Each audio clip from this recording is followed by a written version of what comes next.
കുട്ടികളുടെ സ്ക്രീൻ ഉപയോഗത്തെക്കുറിച്ചുള്ള പ്രധാന കണ്ടെത്തലുകളുടെ ഇന്നത്തെ ഈ ലഘുവിവരണത്തിലേക്ക് സ്വാഗതം. നമ്മുടെ തിരക്കിനിടയിൽ കുട്ടികളുടെ കരച്ചിലടക്കാൻ എളുപ്പത്തിന് നമ്മൾ ഈ ഫോൺ എടുത്തു കൊടുക്കാറുണ്ടല്ലോ. എന്നാൽ യാതൊരു ഫിൽട്ടറുകളും ഇല്ലാത്ത ഈ ഡിജിറ്റൽ ലോകം അവരുടെ കുഞ്ഞു മനസ്സുകളെ എത്രത്തോളം അപകടകരമായാണ് ബാധിക്കുന്നതെന്ന് ഈ റിപ്പോർട്ടുകൾ വളരെ വ്യക്തമായി കാണിച്ചു തരുന്നുണ്ട്. ഒന്നാമതായി, യൂട്യൂബ് ഷോർട്സ് പോലുള്ള പ്ലാറ്റ്ഫോമുകളിലെ അൽഗോരിതത്തിന്റെ കെണിയാണ് നമ്മൾ മനസ്സിലാക്കേണ്ടത്.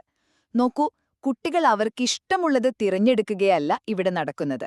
അവരുടെ ശ്രദ്ധ പരമാവധി പിടിച്ചു നിർത്താൻ വേണ്ടി യാതൊരു നിയന്ത്രണവുമില്ലാത്ത കണ്ടന്റുകൾ ഈ അൽഗോരിതം ഇങ്ങനെ ഓട്ടോപ്ലേ ചെയ്തുകൊണ്ടേയിരിക്കുകയാണ്.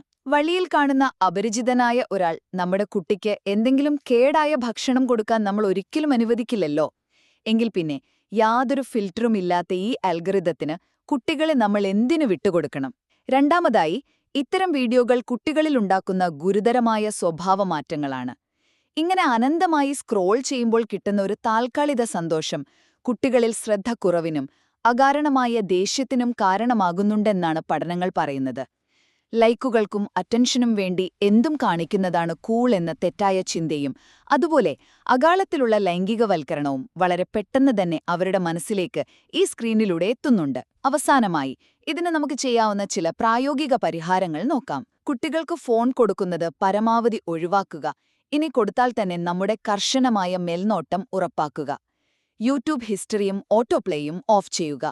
സ്ക്രീനിനേക്കാൾ കൂടുതൽ ചുറ്റുമുള്ള മനുഷ്യരുമായി ഇടപഴകാൻ അവരെ പ്രേരിപ്പിക്കുക. കുട്ടികളുടെ കരച്ചിലടക്കാനുള്ള വെറുമൊരു പാസിഫയർ അല്ല കേട്ടോ മൊബൈൽ ഫോൺ. സംസാരിക്കാൻ പഠിക്കുന്നതിന് മുൻപ് ഒരു കുട്ടി സ്ക്രീനിൽ സ്വൈപ്പ് ചെയ്യാൻ പഠിക്കുന്നുണ്ടെങ്കിൽ അതൊരു വലിയ മുന്നറിയിപ്പാണ്. നമ്മുടെ ചെറിയൊരു സൗകര്യത്തിന് വേണ്ടി നമ്മൾ അനുവദിക്കുന്ന ഈ സ്ക്രോളിങ്ങുകൾ നാളെ അവരുടെ ഭാവിയെ തന്നെ ഇല്ലാതാക്കാതിരിക്കാൻ എപ്പോഴും കൃത്യമായൊരു കരുതൽ ആവശ്യമാണ്.